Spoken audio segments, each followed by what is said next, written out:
Hello friends, a very warm welcome. This is Ishant on behalf of Edureka, and today we will be discussing about threads in Java. Now threads is something which is one of the most important topics in Java, and you must have some hands-on specialization in this topic. So let's see what we got for the day. So you're gonna see what is a Java thread, what is the life cycle, how we can create a thread, what is this main thread in an application in Java, of course. Then we'll see multi-threading in action. And lastly, we'll see what exactly is this thread pool. So to begin with, what is a Java thread?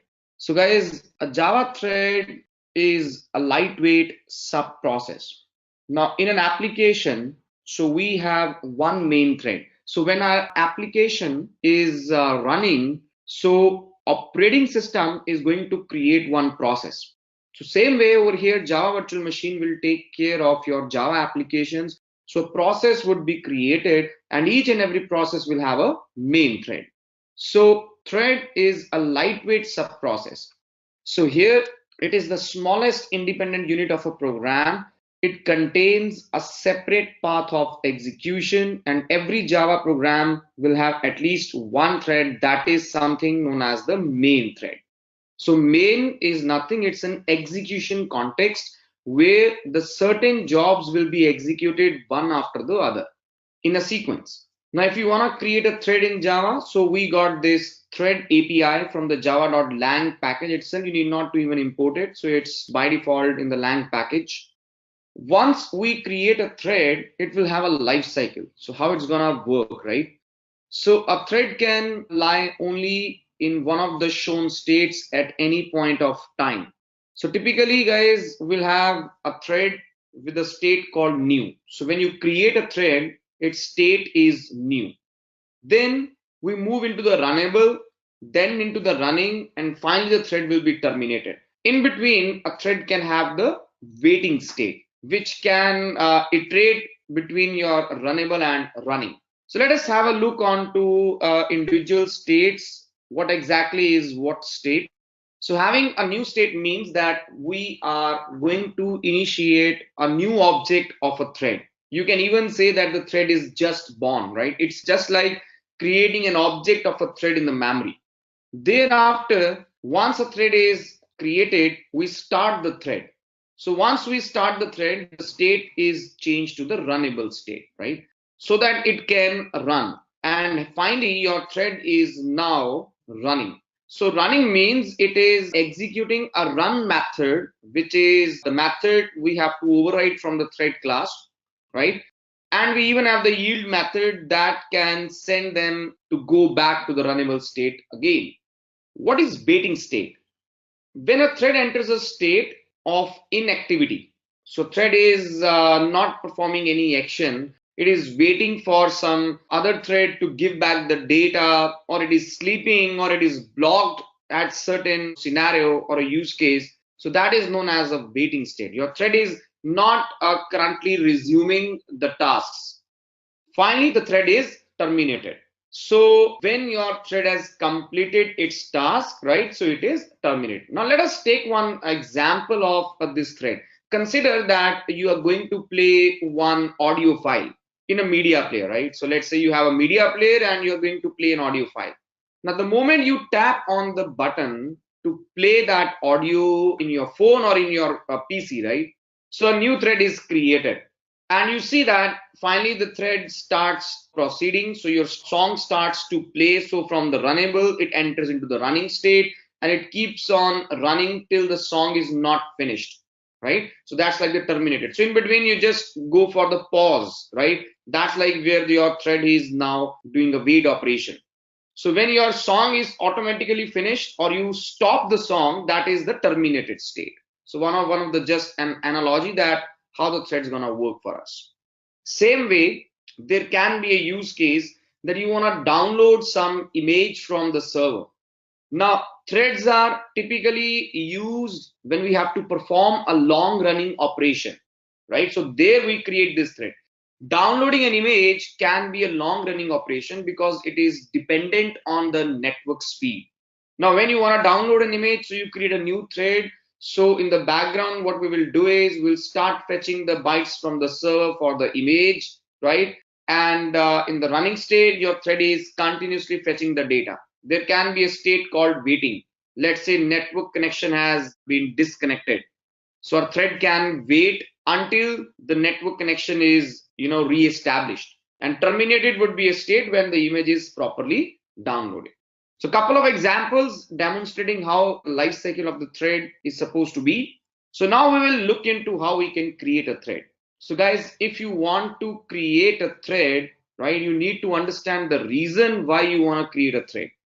So we by default will have a main thread in our application that is represented by the main method. So what is a main thread, right? So typically whenever you run your Java application or any application, you will write your code in the main method. Now the code in the main method is executed as a main thread itself, right? So main method will have the instructions written within it, and all those instructions are being executed as a part of the main thread in a sequence, one after the other. Now, what will happen if you are going to do a long running operation within the main itself? It can take time, right? So the below written instructions in the main method, they will be blocked because of a long running job, right? Now that is where your operating system, it will start giving messages to the user that this application is not responding. Would you like to wait or kill this application? So this is what we need to understand, right? So when we have long running operations, we need not to put the load on the main method or the main thread. We need to create a separate thread. So that is what we are going to understand now. So creating a thread is like what now? We have two different ways by which we can create the thread. Either we extend from the thread or we can implement the runnable interface, right? So guys, having a thread class, so we'll just say extends thread. Any class name extends thread. You override the run method, you create the object of your thread class, and we invoke the start method, which will internally execute the run method. Same way, so here you can see a bit of code snippet coming in. So there can be a class called myThread extending the thread. We have a run method which will do some job, and in the main method you create the object of the thread and you just say start. So start method will internally execute the run method. The way we got thread class, in a similar way we do have something known as runnable. Now many a times we are already into inheritance, right? So let's say your class is inheriting some other class. Now it cannot inherit thread at the same time because multiple inheritance is not supported in Java. So what we got runnable interface. So if you are already extending some class, you cannot extend the thread class, but we got a runnable interface which can be implemented. Rest of the structure remains the same, right? So you override the run method, create the object of the class, and invoke the start method. So guys, here we go, right? So your thread class will implement runnable. So let's now do a little bit of coding here and understand that how it's going to work for us, right? So I'm going to write a new Java project. We'll see how we can create threads using the thread API and the runnable interface. So I'm going to say threads demo. Let's say next and say finish. So we got a small Java project created here in the SRC. I'm going to write a new class. I'm going to say threads with the main method, or I will say this as app with the main method, right? So app means application here, app with the main method. Now when we have this main method coming in, so guys, we will come here and say that main method represents main thread, right? So main method represents main thread. So whatever we write in here will be executed by main thread, and threads always execute the jobs in a sequence. So whatever the job you're gonna give to the thread, they're gonna execute in a sequence. For example, I will write down one of the job. It goes like application started, and thereafter I can have a job called application finished. So in between, I can have, let's say, a small job. It will print some documents for me, right? So I'm going to say that for int of, let's say, document 1 till the document number 10 and document plus plus. So I'm printing some documents, right? So let's say this will be some code snippet, right? So some code to print the documents, right? So this guy is printing some documents for us. So I will write down the CISO statement here. So printing document plus the doc, right? So whatever the document we are printing, so I'm just putting up here. Now, when I will run this program, it is all CISO statements. It's nothing complicated to understand, I hope so. So your application started. We printed the document 1 till the document number 10. So we are printing these 10 documents in a loop. So you see, everything is happening in a sequence. So what I'm trying to say is that this goes like your job 1. Consider this entire snippet as job 2. And this goes like, let's say, some job 3. So we are not getting job 3 before the job 2 or job 1 after the job 3. So what is the output? Output is a sequential output, right? Now that is what a thread is. So what is a thread? Thread is an execution context. So what does this mean? This means that it's gonna execute your code in a sequence. Threads always execute code in a sequence, right? So one after the other. So this is one of the demonstration regarding the main thread, which is nothing represented by the main method. Now what I will do is I will write one class here. Now this class goes like some my task, which extends, not extends, let's say my task. So my task is going to execute a task for me. So this will execute a task for me. Here what I'm gonna do is I'm gonna say CISO. So even we'll put up a loop here, and this loop goes like a similar loop. So printing the document number document, right? So here I'm going to put some different delimiter so that we can understand. Printing document number this from printer 1, right? So this is from, let's say, printer 2. And coming here, I'm going to say this is your printer 1. So this is how we are going to come up and understand. So my task over here is having a method which is going to print the document, but this guy will print the document from the printer 2. And this guy over here is going to print the documents from the printer 1. So within the job 1 and job 2, I'm going to introduce this job called my task. So my task is a new my task, right? And coming here, I will say task.execute the task. If you will see now what we have done, we have made my task as job 2 and this guy as job 3, and this goes like job 4. Now, when I will run this code, what you will find is that application started, printing of documents started. So printer 2 is in use, and thereafter printer 1 is in use, right? So as per our discussion, main is executing everything in a sequence. And to your surprise, you need to understand this point here, that till this task is not completed, below written jobs, they are blocked. I need to now mention this point. Till job 2 is not finished, below written jobs are waiting and are not executed. So this is something which we need to understand because of sequential operation here, right?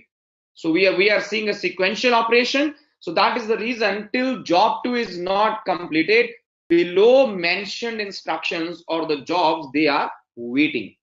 Now, in case job 2 is a long running operation, right? So in case job 2 is a long running operation, consider this guy is going to print several documents, right? There can be some several documents which we are supposed to print. Now, till these several documents are not printed, right, in case job 2 is a long running operation, that is, several documents are supposed to be printed, right? So, this is a use case which, so in such a use case, OS/JVM shall give a message that application is not responding, right? Or we will have some, you can say, behavior, some sluggish behavior in the apps. Now, what is meant by this sluggish behavior in the app? It means that we will be able to see some kind of apps which are hanging, right? So you see that apps, they are going to hang, right? So even I can say app seems to hang. Now, why app will seem to hang? Because your main thread is blocked, right? So the only point here is that your apps, they might seem to hang, they will have some sluggish behavior in case you are doing a long running operation within the main thread. Now, this is the use case where we need a thread. So I think the use case is clear, right? So what I'm going to do is, so this my task, you come up with this my task in the same way. So let me comment down this code part. So instead of having it a normal class, you make it a thread. You override this run method with the public because run in the parent is public. So you need to override it. So this guy is overrided here for us, right? The run method. So I get the same operation being performed, but this goes in the run method and my task is now a thread, right? So I can very simply understand that my task is a thread because inheritance makes this relationship to come up as is a relationship, right? So my task is a thread. So guys, this is certainly clear to everyone, I hope so. So in the next part of this is like what now? So you won't say execute the task. So rather we will come here and say task dot start. So start method internally calls the run method, right? So start shall internally execute run method. Now let us re-execute the same code and see what is the outcome. So we see a similar output here, right? But if you can observe, application finished is coming somewhere in between. Previously, it used to come in the end. So I'll give a rerun again. Now I see a different output, right? Application started. Sometimes printer 1 is being used, sometimes printer 2 is being used, and thereafter a lot of times printer 2, then sometimes printer 1, and then the app getting finished. So again, rerun this application, you see again a different output.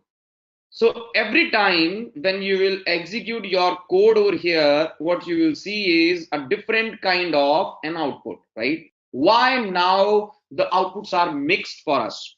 Because along with the job 3, job 2 is executed parallelly, right? What I can say now, so now main and my task are executing both parallelly or concurrently.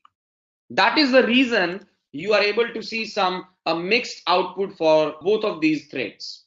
So guys, when you write a thread, thread's gonna work parallelly to your main thread, right? So now my task is also known as a child thread, or sometimes the terminology can be a worker thread.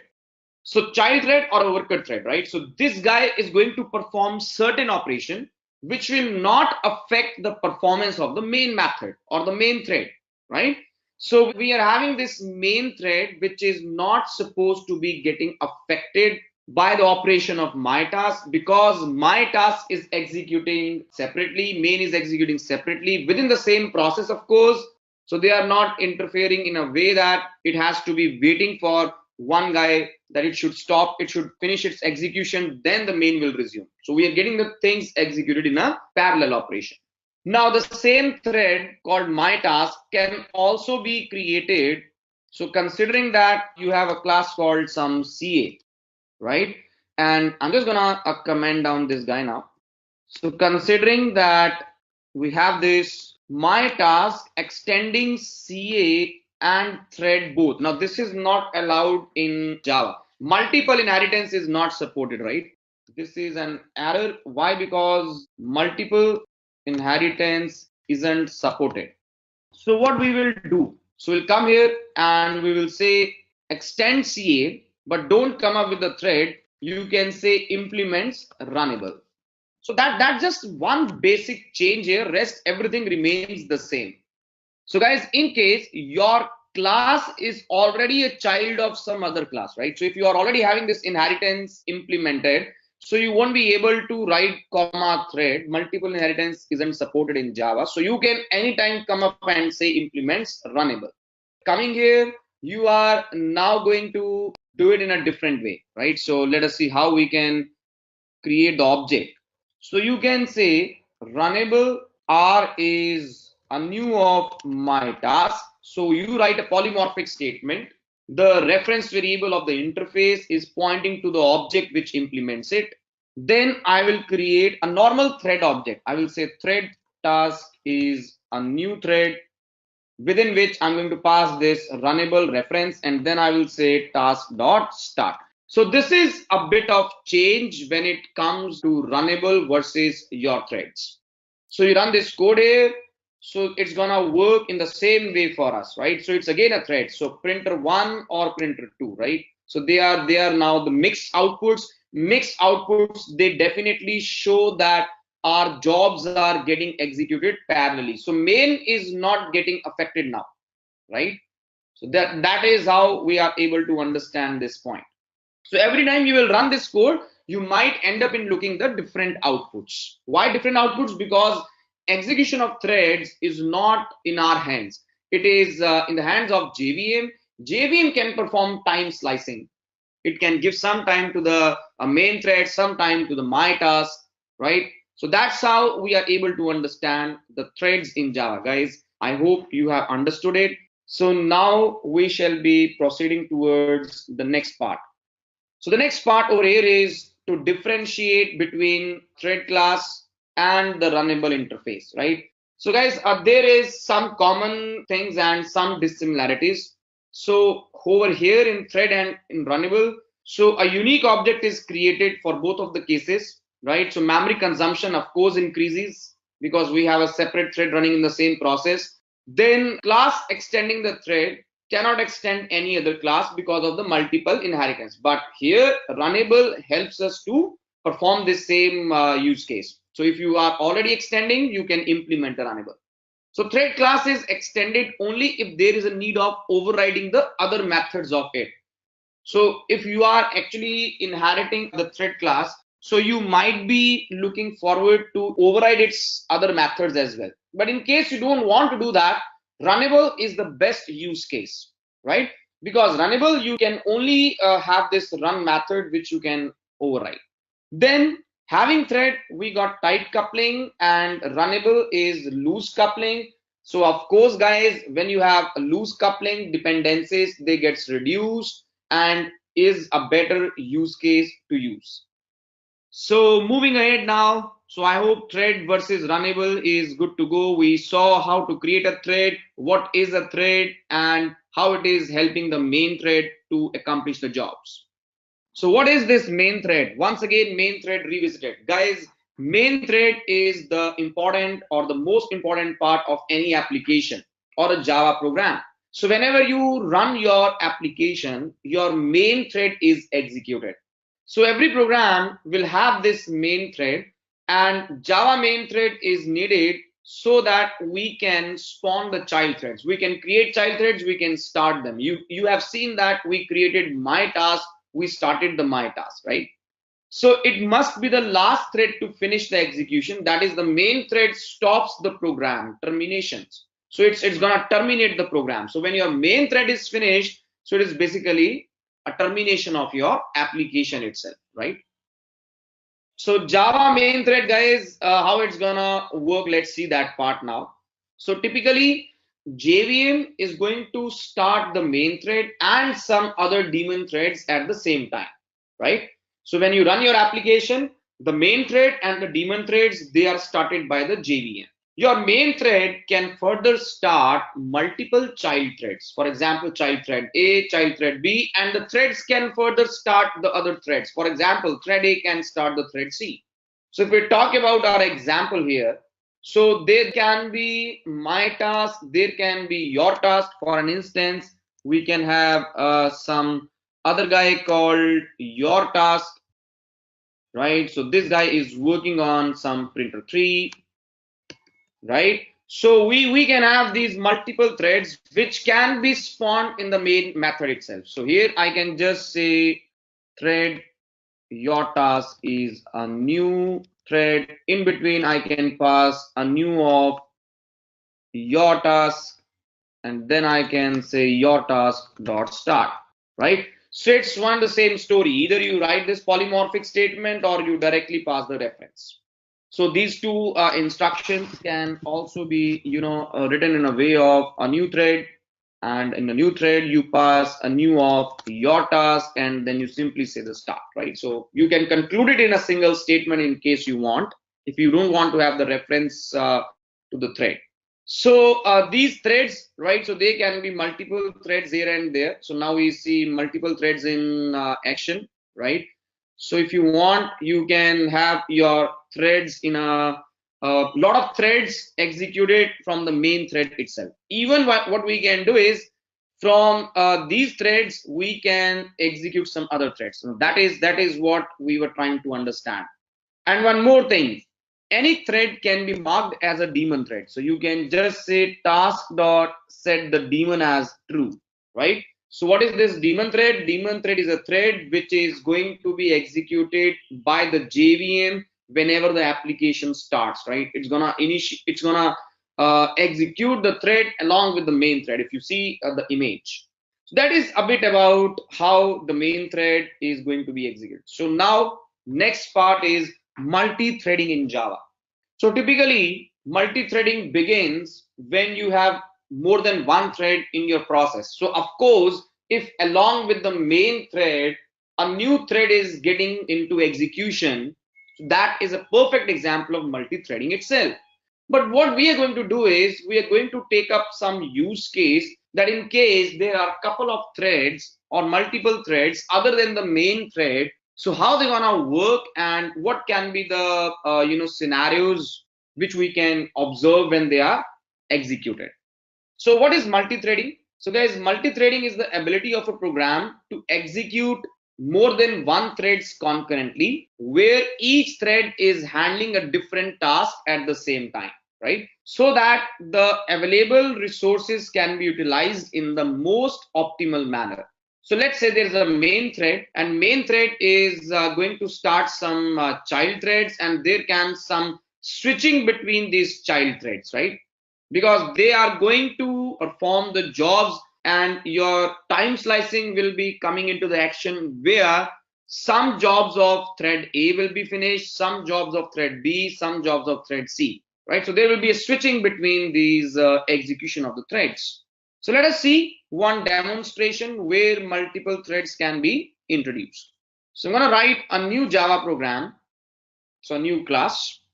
So this goes like my let's say sync app with the main method.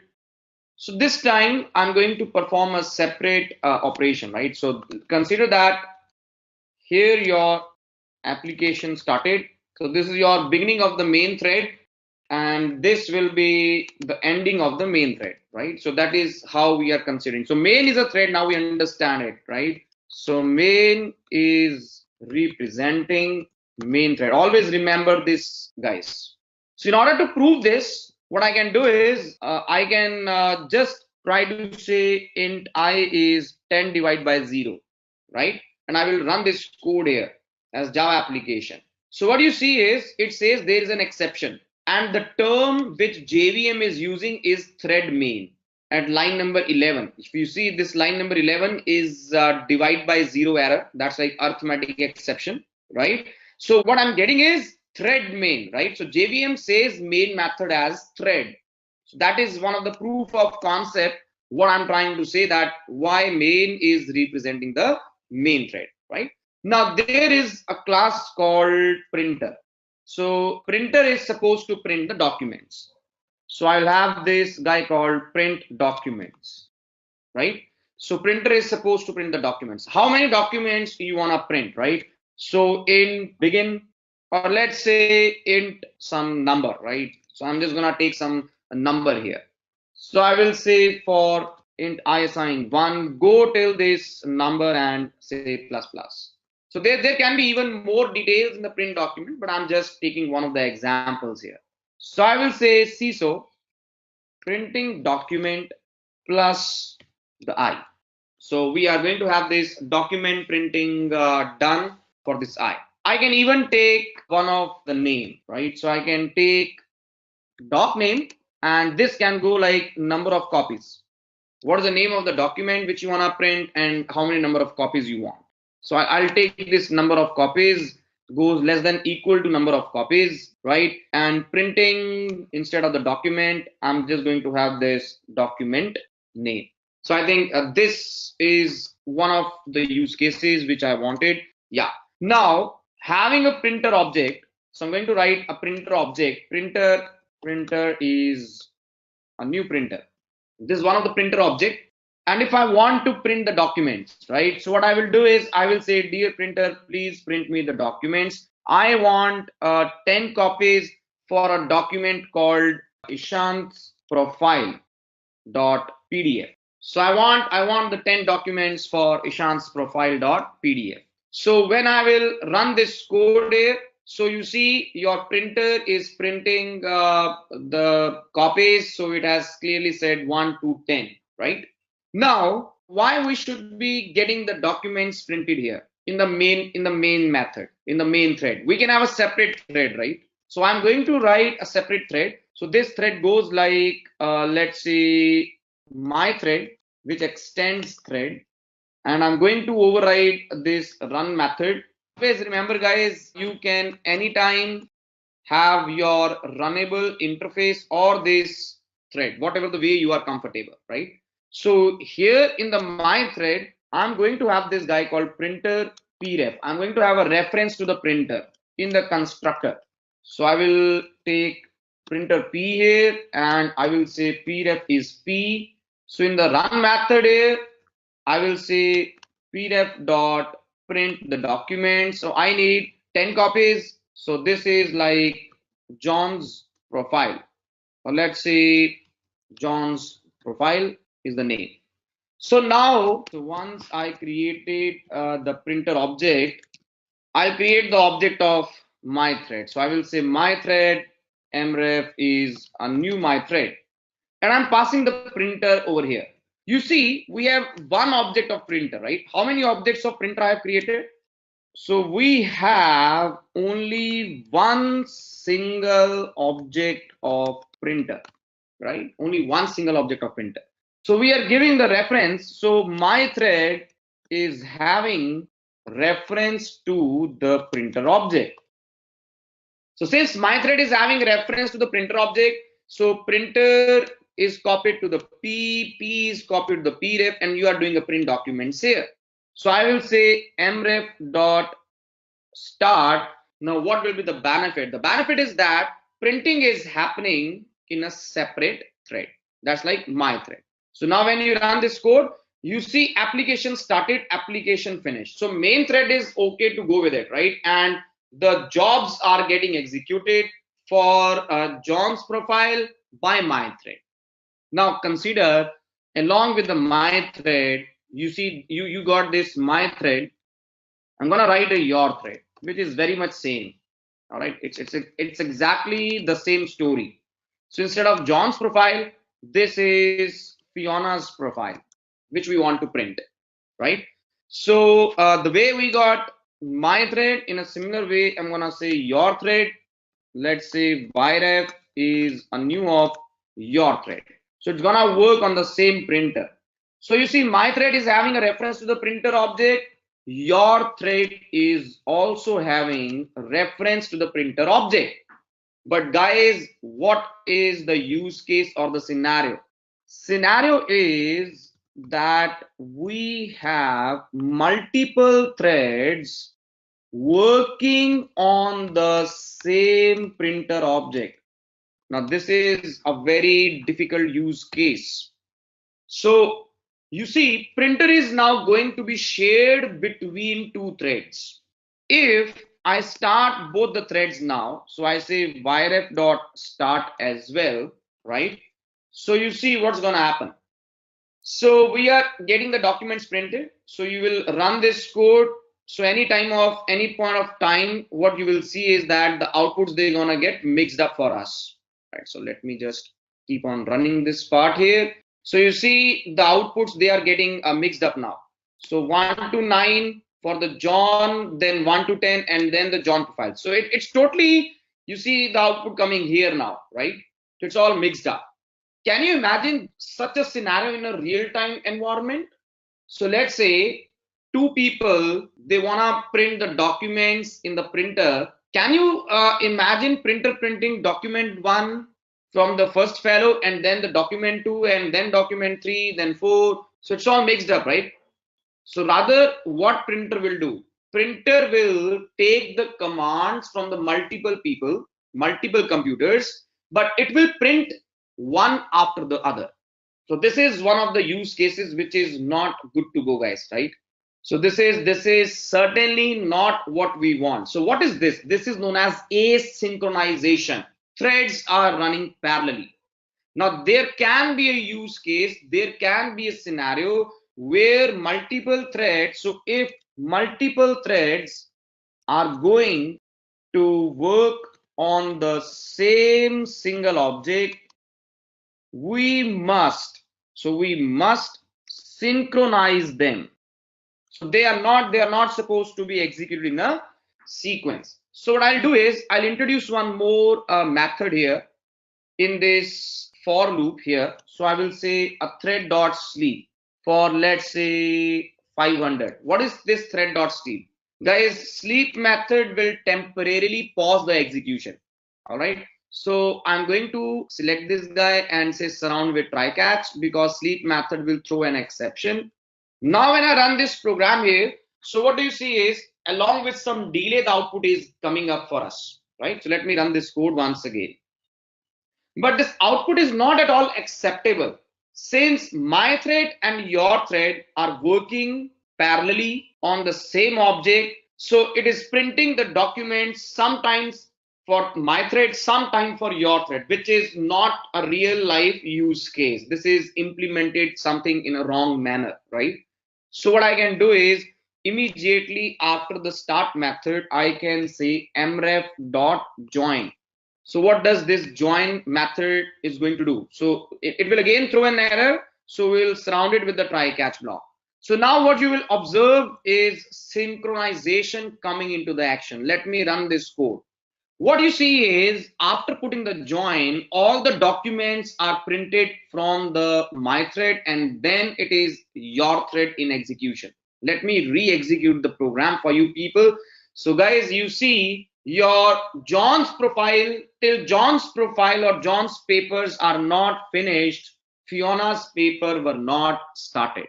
That is what we are able to understand as synchronization. That is by having this join method coming into the action. So if you have many people who are going to, get this printer utilized, you cannot put join on each and every, you see, method call on every thread. So what I can do is I can come here and I can just mark my method to go as synchronized. So what is synchronized method now? So when your thread is going to execute this method called print documents, it will acquire a lock. We call it an intrinsic lock, right?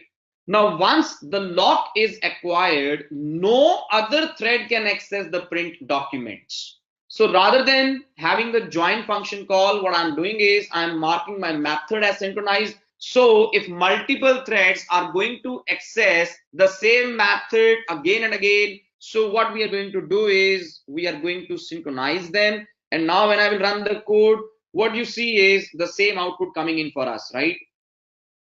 What is the benefit here? The benefit is Now we need not to put join method calls on each and every thread, right? So we got this synchronized method itself. We can come here in our thread, we can say a synchronized block instead. So synchronized method was acquiring the lock on the method, right? So no other thread can access it if one thread has acquired the lock. So this is acquiring the lock as a block. Now no thread can execute or access the printer object till this block is not finished, right?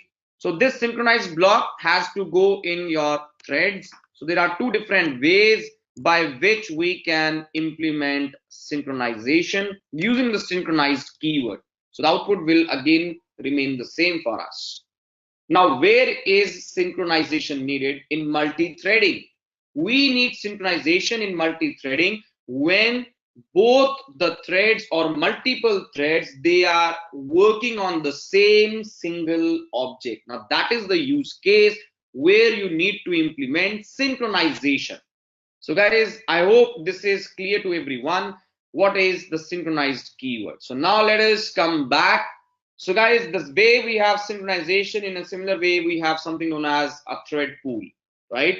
So thread pool will manage the pool of worker threads and contains a queue that keep the tasks waiting to get executed. So there will be a queue now. We will have a lot of tasks, right, for the application which we have to do. And a pool can be maintained for these threads, which will be executed automatically by this API called thread pool. So explore this part. So what are the various thread methods, guys? So in order to create the threads, we got a thread object and then say start, right? So we can join the thread. There is something known as a thread.sleep. There can even be an inter-thread communication. So guys, we have wait and notify as methods. And a thread can be marked as a daemon thread. You just say set daemon as to. What's a daemon thread? It's gonna get executed along with the main, right? So when the JVM is gonna start the app, it's gonna start the main as well as the daemon threads. So this is what we got for the day. So I hope you have enjoyed the session. And thank you guys. This is Ishant once again on behalf of Edureka. Bye-bye guys. Take care.